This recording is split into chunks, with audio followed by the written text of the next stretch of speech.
Добро вечер на сите. Како сме? Добри сме? Јас уживам во славењето. Се гордам со нас.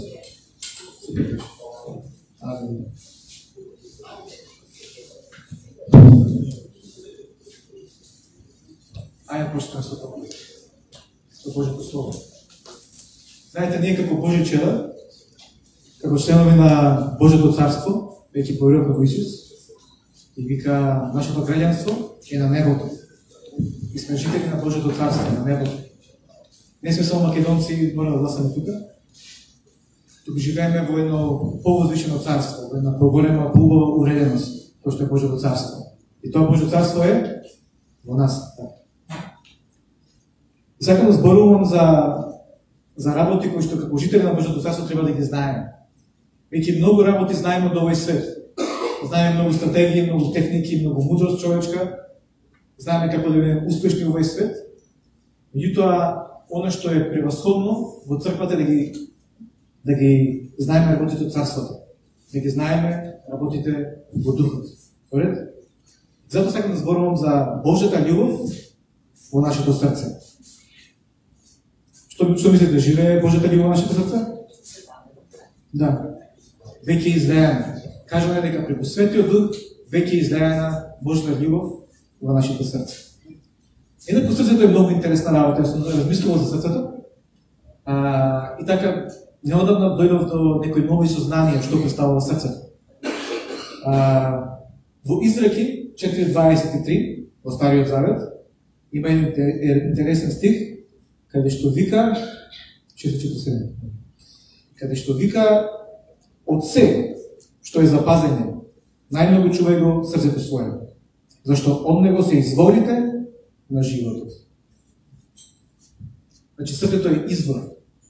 Се што потекнува од тебе, срцето е центар на твоето битие. Срцето е фонтана од која што извират животот. Баш една моја многу драга сестра, неодамна прими баш од тимот на Пите, едно пророштво и се рекла, колку во пророштво, јас сакам да го примам пророштво.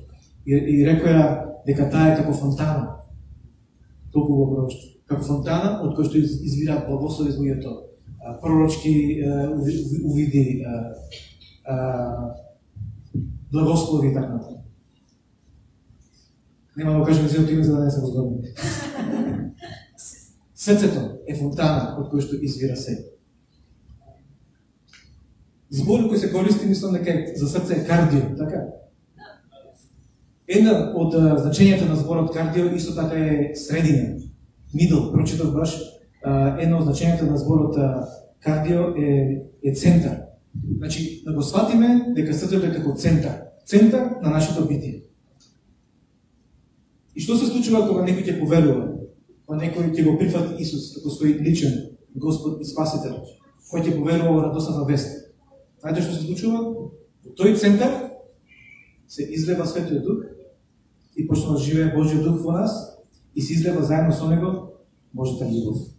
И така да, ако ти си поверувал со своето срце, си го примил Исус, сега треба да знаеш дека во центарот на твоето битие живее Бог.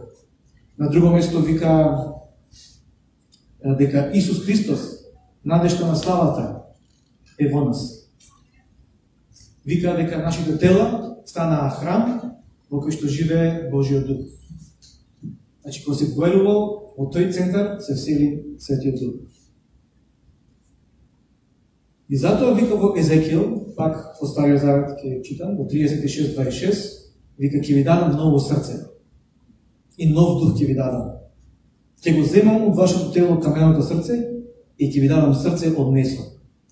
Значи, сега ние примивме ново срце. Тоа е една од причините зашто Зоран на нас, како тим, за славење никош не дозволуваше да пееме песната "Чисто срце дај ми Господ". Многу убава песна. Ние се пеевме во шутка редовно, кога јас одев во славење. И многу интересно се пеевме "Чисто срце дај ми Господе". Многу убава беше. Не достигаше таа песна. Меѓутоа, сега живееме во Новиот Завет и кажува дека веќе нашите срца се обновени. Веќе нашите срца се изчистени. Или можете да сватите дека сега кога имам ново срце, имам нов центар. Постои нов центар каде што Бог е главен, каде што Божиот дух владе, каде што живее, каде што Таткото, Синот и Светиот Дух се во мене. Јас би рекол нов главен штаб. Разбирате? Тој главниот штаб те поразил, сваќаш, живее без Господ, старото срце, и сега нов центар. Амен. Исто така во 2 Коринтијани 5:17 Павле пишува: и така, ако е некој во Христос, тој е ново создание. Старото помина, еве се стана ново. И така да сега имаме нов центар, ново срце, во кој што владее Исус. Го примаме во со вера? И сега Божјата љубов е излеана во тоа срце преку Светиот Дух. Оно што се случува, знаете, љубовта е јазикот на небото. Љубовта е универзалниот јазик на небото. Што вика? Бог е љубов. И сега со Божјата љубов Господ однатре нанадвор почна да пробува во нас. Во Римјани 5:5. Маја Меличе, зашто ми окрадиш стихот, сакаше да го зборува следната недела? Може пак. Вика, а надежта пак не разочарува, зашто Божјата љубов е веќе излеана во нашите срца преку Светиот Дух кој ни беше даден. И сега почнува да влие Божјата љубов, агапе, и да продира во нашиот дух, во нашите души, во нашето тело. Веќе знаете, Бог е тројство, така? Отец, Син и Светиот Дух. И не создал според својот лик, според својот тек, и ние сме тројство. И ние имаме наш дух, наша душа и наше тело. И затоа во 1 Јован 4:19 пишува: ние љубиме зашто прв тој не засака. Ако вистински љубиме, а љубовта е Божја одлика, Божја карактеристика, не е некоја емоција, не е некој чувство, причината зашто љубиме е затоа што ја прививме таа љубов и знаеме дека живее Божјата љубов во нас, Светиот Дух, и затоа имаме капацитет да љубиме вистински. Амин. Во Библијата зборува нешто што нарекува прва љубов. Сеќавате вие на вашата прва љубов? Била успешна или неуспешна? Протос агапе. Зборува во Откровение. На една од црквите Светиот Дух кажува: имам нешто против, ја остави својата прва љубов. Јас се сеќавам на мојата прва љубов, кога прв пат поверував во Исус Христос. Каква енергија имав, каква сила имав. Шетав низ улиците на Скопје, како од Чичино село до центар, па пак и се вратав, пошто таму живеев. Трчав наоколу. Често го посетував студентскиот дом Гоце Делчев и ми зборував на луѓето и ми го досадував. Таква беше Божјата љубов. И им вика: сега повторно вратете се на тоа. Затоа што можеби сте мотивирани сега на дворешни работи.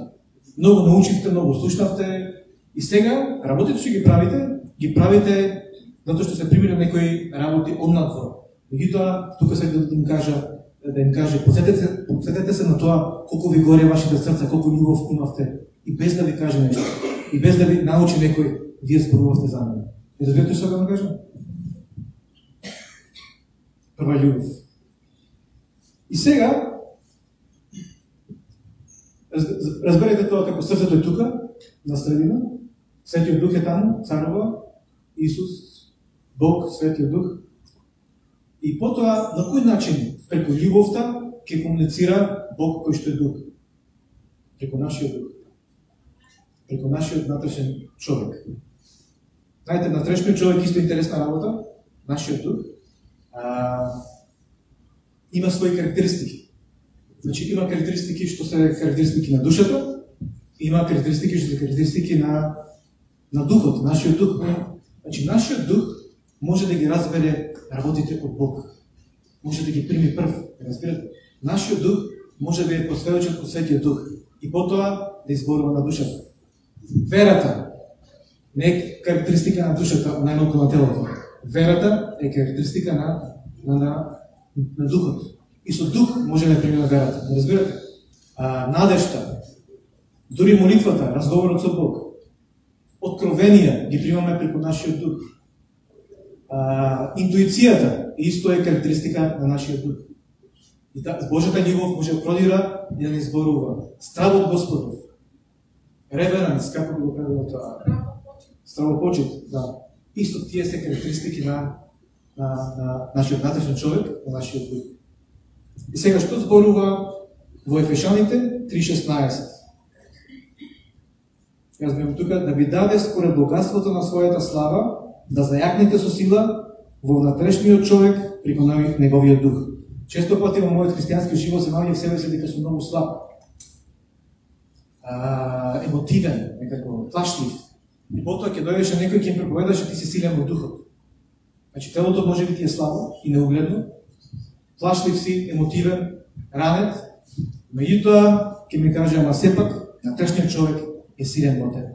И тоа мислам дека нешто што се однесува за сите нас. Понекогаш си мислиме, не Господи, не може да го издржам ова. Па не може со своји сили, со свој ум, со свој капацитет. Меѓутоа, сега духот кој што е во тебе, засилен, осведочен од Светиот Дух, е силен.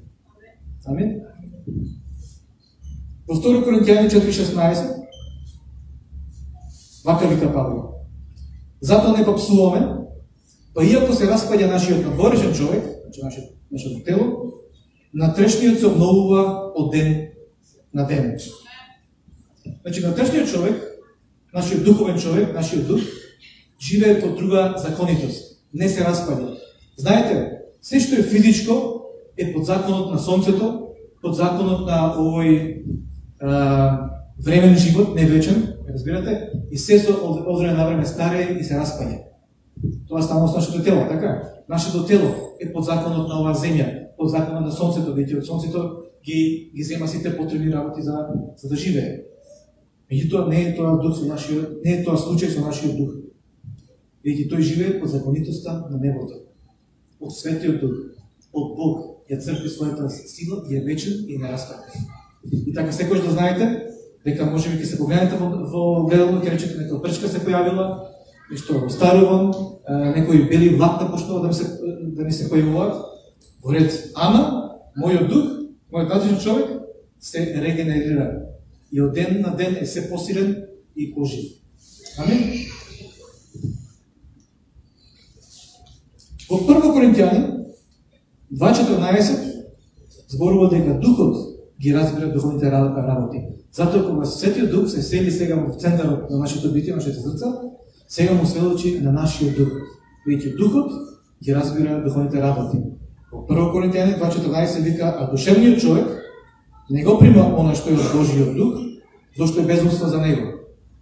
Дали сте видели многу мудреци на овој свет, кои што сметаат дека е најголема глупост, баналност да веруваш во Господ, да веруваш во некоја сила, ќе ти кажат науката докажала, не знам што, не докажала ништо во науката. Науката баш сведочи дека постои Бог.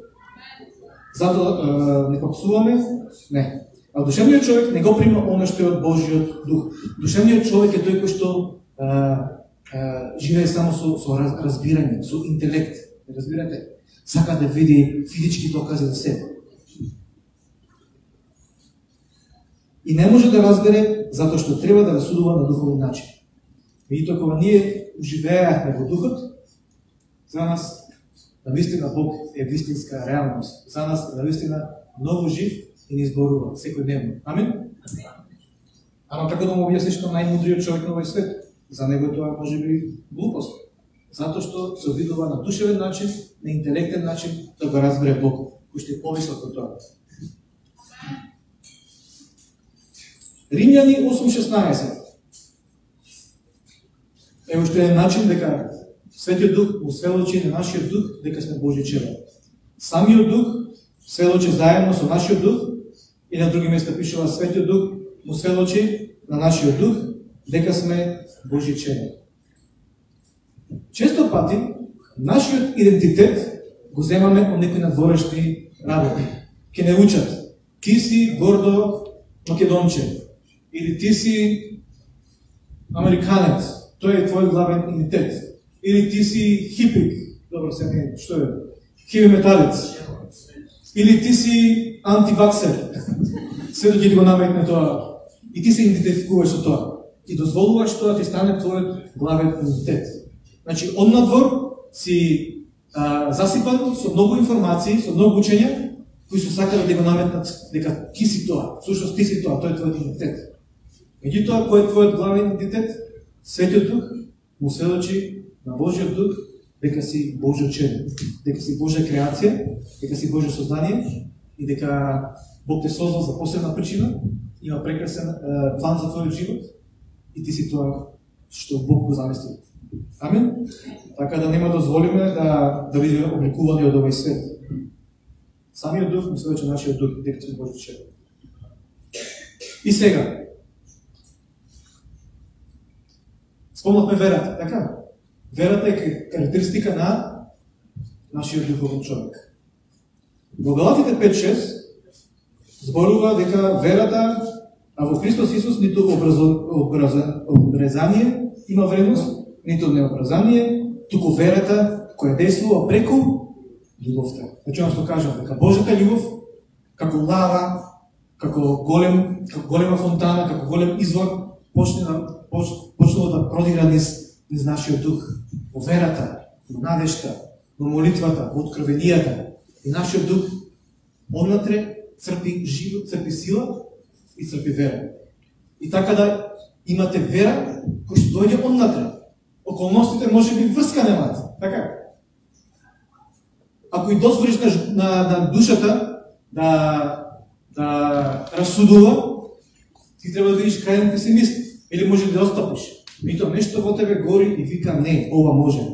Тоа е од Светиот Дух. Те разбирате?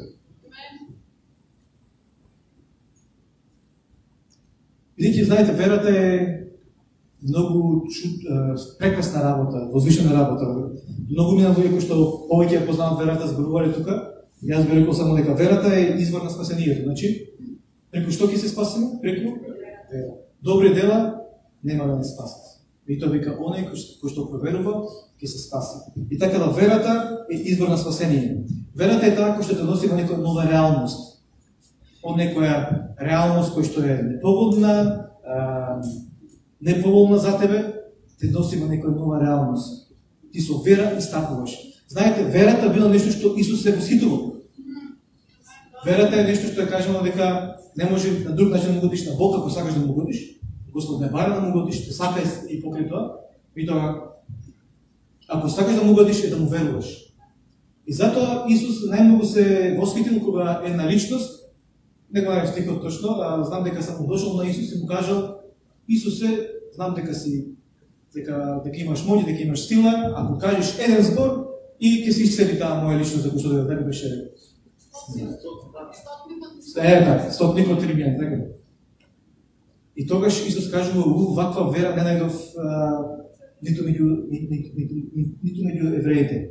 Значи се восхитувал, бидејќи знае, Бог многу добро знае дека живееме во овој свет обкружени од секакви влијанија, грижи, закани.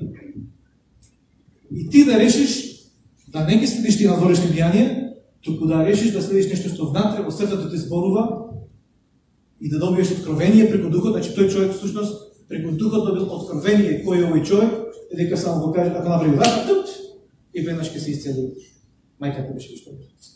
Да. Што? Слуга, да.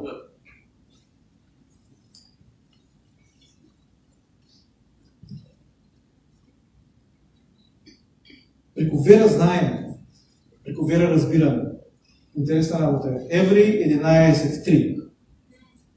Пишува: со вера разбираме дека световите се создадени со Божјиот збор, така што видливото произлегло од невидливото. Значи сега, знаењето, расудувањето, значи тука вика со вера разбираме. Расудувањето, знаете што е одлика? Одлика на душата. Одлика на душата. И сега ти дозволуваш твоето расудување, твојот разум, да не биде само влијаен од секојдневните информации кои што ги добиваш од луѓето, туку дозволуваш верата да ти ги објаснува работите. Јас некој се прашував од каде Мојсей кога ги пишувал книгите, 5 книги Мојсеевите, така? И сега ако Мојсей ги пишувал, од каде имал откровение за Адам и Ева?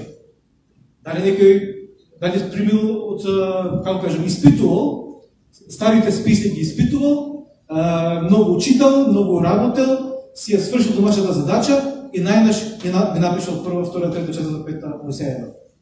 Или можеби имал откровение, преку вера. И ги доживал тие работи духовно, разбирате? Затоа и Павле вика, ова Евангелие што вас има навестил, никој не ми го каже, никој не ме научи. Ми беше откриен, преку визија, преку откровение. И така сега верата станува нешто преку кое што ги разбираш работите околу тебе. Веќе дозволуваш преку вера во Господ, со нешто со него, тој да ти ги тумачи работите. И на вести може да трубат се, ќе дојде помор, ќе дојде поплава, ќе дојде не знам што, сте ќе умреме. Меѓутоа верата не вика, преку вера ја се разбирам дека Господ има контрол. И нема што случи. Исто така верата е нешто што може да делува на нашата душа, а нашата душа има карактеристика на одлучување. Значи во душата е тој, како кажам, таа порта на донесување одлуки. И често пати, ако душата е повлијаена на грешните работи, од она што се случува, какви ветри што дуваат, какви тенденции, ние често пати ги одлучуваме на такви работи. Меѓутоа, ако дозволиш верата, кој што е внатре во тебе, да делува и да биде главен извор на носење твои одлуки, ќе ти биде добро. Кај мене тоа беше најголем проблем. Најголеми одлуки, најнаш ќе место. Се откажувам, не може повеќе, тешко е. Или нема да бидам пријател со тој, или нема да го трпам ова. Разбирате? И тогаш се смируваш пред Господ и најнаш доаѓаат нови мисли. Најнаш доаѓаат нови расудувања. Едно нешто што јас почувствував, го живеав, кога верував во Исус, некои нови мисли почнаа во мене доаѓаат. Пред тоа беа многу песимистички мисли, дека сум за никаде. Дека мојата фамилија е најдолна. Дека нема да завршам факултет, дека нема да се женам, дека нема да имам деца, дека нема, разбирате, бидејќи живеев во таа атмосфера надворешна на песимизам, во кој што живееше мојата фамилија. И сега, кога го примев сеќа дух и она почнувам да зборам јадици и да оставам Господ, најнаш нов стоп, некои нови мисли доаѓаат, да се чудам од каде се овие, никош не беа во мене. Николче, ти си мој прекрасно дете. Те љубам. Се можеш преку мене. Ова, како што Исус му кажа на Петар, ова не ти беше откриено од тело, туку ти беше откриено од Духот, дека сум јас Господ.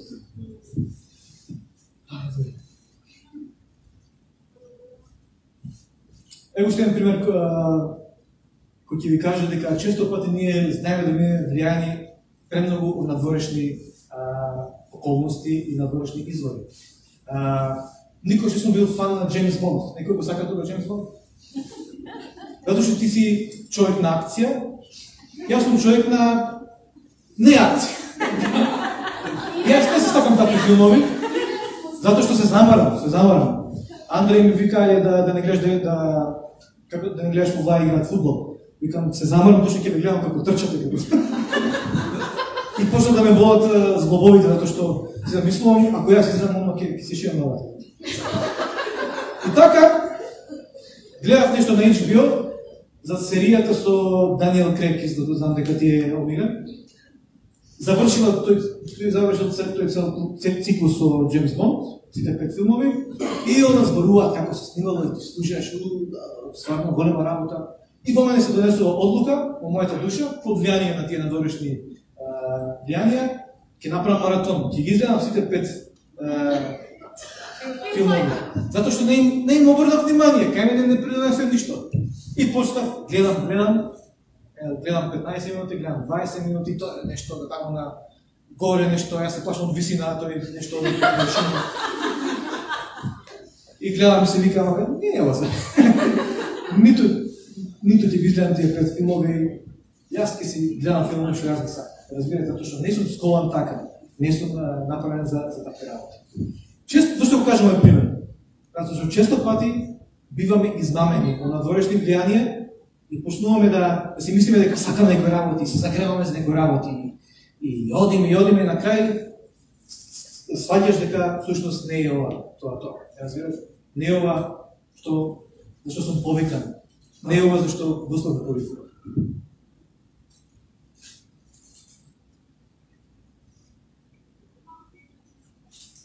Гласини на споти радосната вест. Често пати наместо да слушаме радосната вест, која што извира од Господ, Евангелието од Исус Христос, дозволуваме гласини наоколу да не вознемират. Разбирате?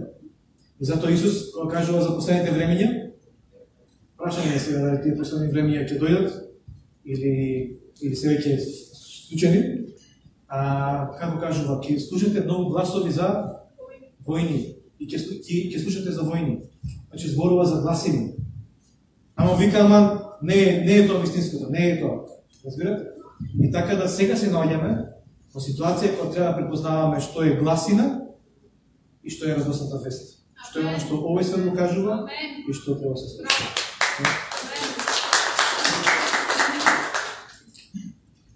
Има еден многу храбар стих, кај што пишува дека нема потреба некој да го поучува. Значи јас ова за джабе го правам, затоа што има еден стих во Новиот Завет кој што вика дека вие немате потреба да бидете поучувани. И всушност ја се сложувам со тоа 100%. Затоа што јас кога ова го зборувам, не е нешто што не би требало, да е нешто што најнаш од ведро небо. Стварно? Туку треба да е нешто кој што слушаш и е потврдено од твојот дух. И сваќаш, да, тоа е. Затоа што дали се сеќавате кога Исус бил распнат и погребан, и тогаш среќава луѓе на патот кој е Маус. Се слушнале за таа разочарани, Исус им се појавува, воскреснат, ама не го препознавува. И му вика, што сте туку тажби, што е така? И тие му кажува, ти откаде си? Не си слушнал што се случи за Исус, кој што проповедаше, ние верувавме дека ќе биде цар на Израелот и ќе не ослободи од римјаните, ама го расна, го закопа и сега слушнавме дека некои жени дека бил воскреснат и сега се збунети. И потоа Исус почна да ни зборува. И да ни зборува за Евангелието. Да ни зборува радосната вест. И знаете што кажува? Што се случува со тие луѓе? Срцата им горе. Затоа што кога ни зборуваше Исус, духот во нив беше во иста фреквенција, во резонанција. Знаете што е резонанција? И почна да осцилира. Затоа што кога ни зборуваше Исус, духот во нив се случуваше за тоа. И срцата им горе. Сосема спротивно да јас што го направив тоа кога решив да Джеймс Бонд да го гледам. Меѓутоа има некои работи кога слушаш и тоаш резонираш со тоа. И сваќаш дека тоа е тоа. Ова е за мене. Ова е мојот пат. И затоа има еден стих каде што вика во 1 Јован 2:27. Вака вика Јован, што се однесува до вас, во вас останува помазанието. Што го примивте од него и немате потреба некој да ве поучува. Значи немате некој да ве потреба да ве поучува некој од А до Ш, се да ви објасни.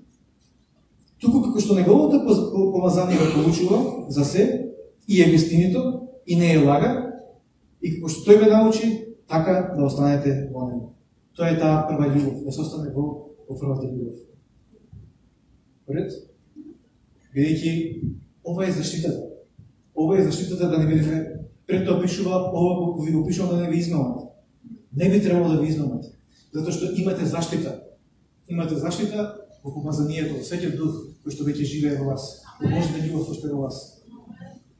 И кога некој ви зборува нешто, дали тоа резонира, дали создава работи кои што се од Божјото царство, дали дава слобода, дали дава ослободување, дали дава радост, дали дава вера, дали дава љубов, дали дава надеж, или дава згунетост може, и фрустрација, и бунтовност. Разбирате?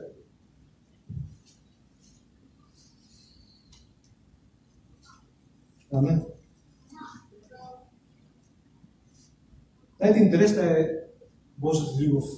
Значи, Божјата љубов делува во нашиот внатрешен човек нашиот внатрешен човек потоа му сведочи и му делува на нашата душа. И потоа почнеме да расудуваме на Божи начин, почнеме да донесуваме одлуки и сме во Божјата воля. Често пати ми дојде луѓе и ми кажувале: Николче, многу те сакам, многу те сакам. Значи многу си ми здрак на срцето. Знам дека имав еден пријател, не е важно како се викаше. Мислам дека беше од Афганистан. Многу тежок живот. И така работевме со него, му носевме храна, му зборувавме. И мислам дека имавме во нашата црква како проект за бездомници, се грижевме, многу кратко траеше, изда човечка идеја повеќе, а не е вистинска Господ.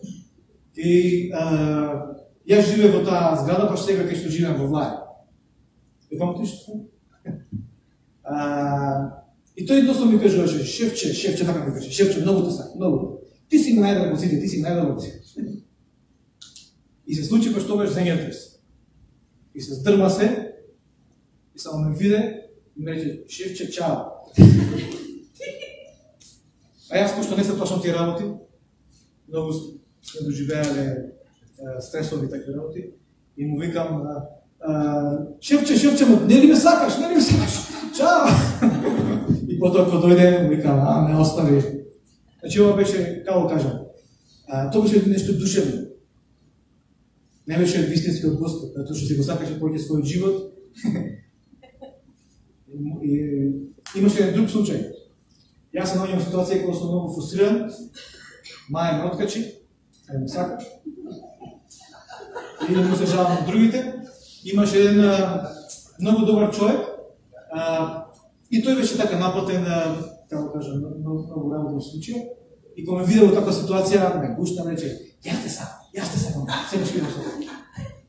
После 2 дена се замина во неговиот роден град, заборави на мене, никош не ми се јави. Остана Господ, мојот утешител, Светиот Дух. И потоа, верувајќи му нему, верувајќи му неговите ветувања, сите работи се. Зошто го кажам ово? Бидејќи една карактеристика на Божјата љубов, на агапе, е константност. И кај љубовта никогаш не престанува. И би рекол, бидејќи сум учел некои работи од електрониката, постојат дискретни величини, постојат аналогни, континуирани величини. Разбирате? Дискретно е, се појавува еднаш па го нема. Додека континуирано е, постојано трае. И така љубовта не е дискретна или дигитална величина, љубовта е константна величина. Кога е од Господ. Разбирате? И кога љубиш некого, си постојано со него. И така, често пати треба си ги испитаме нашите срца. Дали има нешто што вистински го сакам? Дали има нешто што вистински сум посветен? Разбирате? Затоа што мојот живот доаѓаат луѓе кои што во еден момент изгледаат како најзагрижени за мене, најмногу сакаат да помогнат и потоа ги снемуваат. Разбирате? И нема. Имаше луѓе кои што не се толку многу загрижени, тука се со мене. Значи љубовта е секогаш присутна. Љубовта е секогаш постојана. И така да, ова е нешто што препознавам дека е дали нешто од Господ или е нешто од овој свет. Дека многу работи ние си ги мислиме, меѓутоа тоа се само, како да речем, карактеристики на нашата душа. Некои научени техники, некои научени работи, меѓутоа оно што е од Господ останува и е вечно. Амен. Дека Исус рекол: оној кој ме љуби, ги почитува моите заповеди. Љубовта не го бара своето. Љубовта не вика: ќе ти помогнам, ама под мои услови. Љубовта не вика: ќе се работуваме, ама по мој распоред. Значи љубовта е присутна, константна величина. Никош не престанува, не е дискретна. И така и многу луѓе христијанството го сваќаат како нека дискретна величина. Сега ми има, сега ми нема. А всушност треба да има постојаност. Значи да ги испитуваме овие работи. Дали е нешто што наистина доаѓа од духот, нешто што е во мене, или е нешто надворешно, јас мислам дека е, ама истински не е. Разбирате? Мислам дека е доволно, значи само да ги повторам работите, која беше целта. Значи, ако очекувате проповед, кој што ќе ви направи да бидете поуспешни во овој свет, кој што ќе направи да бидете побогати, да бидете попаметни. Значи, постои други места за тоа, црквата не е вистинско место за тоа. Црквата е место кај што треба да ги знаеме работите од Божјото царство. И ова навистина мислам дека е откровение од Господ. Дека срцето е центарот на нашето битие. И кога поверуваме во Исус Христос, се всели Светиот Дух и Божјата љубов и сега пребива во нас. И Господ сака да ние станеме извори, вика, од мојата утроба ќе протечат, од вашите утроби ќе протечат реки на жива вода. И потоа Светиот Дух го посведочува нашиот дух, кој што има вера, кој што има надеж, кој што исто така обожувањето е карактеристика на Светиот Дух. Знам дека една личност дојде и се чудеше како така го славиме Господ. И многу симпатична работа кажа. Овие луѓе вика дошто му се удвајаат на Бог. Значи на човек кој што делува во физичкото, во душевното, тоа е светиш, му се удвајаат, се мисли дека ќе добијат нешто. Може би стварно некој го прават тоа, се мисли дека ќе добијат нешто. Меѓутоа, тоа е нешто што во дух го правиме, во вистина. Сакаме, уживаме, тоа е нешто што не заживува, разбирате? И потоа нашиот дух делува во душата. Што прави душата? Душата резонира. И ние преку вера разбираме за Господ. Значи верата дозволуваме да биде главен фактор за нашето резонирање. Верата, душата донесува одлуки. Душата има исто така функција на имагинација. Можеш да користиш твојата фантазија за работи од овој свет или да му дозволиш на Светиот Дух да добиеш визија. Значи, оние кои што примаат визија од Господ, всушност решаваат сега не моите очи нема да бидат да го гледам само вршниот свет, туку сега ќе гледам преку екранот на мојот дух и ќе гледам што духот ми открива. Разбирате? Душата има карактеристика на душата емоции, така. И дали ќе дозволам секој проблем да ме изнервира, да реагирам бурно, моите емоции да бидат раковани на двршните услови, или ќе плачам со тие што плачат и се смејам со тие што смеат. Ќе управам она што Господ го прави, тоа што чувствувам, разбирате? Она што Исус чувствува во ситуација. Ајде станеме. Ајде станеме да ако ова нешто што ви зборува Господ, може да направиме една вежба, едноставно да се фокусираме на духот кој што е во нас, да се фокусираме во центарот на нашите битија и да му отвориме врата со вера на Божјата љубов сега да се издае и да оди низ сите порти на нашиот дух и да помине низ сите порти на нашата душа и дури физички да можеме да го почувствуваме тоа. Разбирате? Кога сме пресведочени во нашиот дух, кога сме пресведочени во нашата душа, тогаш и телото скокнува и рипа. И тоа не е поради звук на некоја добра музика, која што предвижува на свадба си, кај ме погоди. Туку е нешто што е потикнато од Духот. Амин? Фала ти, Господи Боже, не сега зборувам за тој натрешен човек, моите браќи и сестри, се зајакме уште повеќе сега, преку силата на Светиот Дух. Јас се молам, Господи, сега да направиш свесни уште повеќе на Твојата љубов, на Твоето присуство во нашите животи, Господи Боже мој. Јас се молам, Господи, дека едноставно нема се да очекуваме некој друг да не научи, Господи. Некој друг да ни каже што треба да правиме за нашите животи, Господи Боже мој. Туку ќе научиме да го слушаме Твојот глас, Господи, веќе сме Твои чеда, сме Твои овци, Господи, овци на Твоето стадо, Господи, и имаме капацитет да го слушаме нашиот овчар, нашиот пастир Исус Христос. Амин. Слава ти, Господи Боже. Да славаме, Господи. Да славаме, Господи Боже. Амин.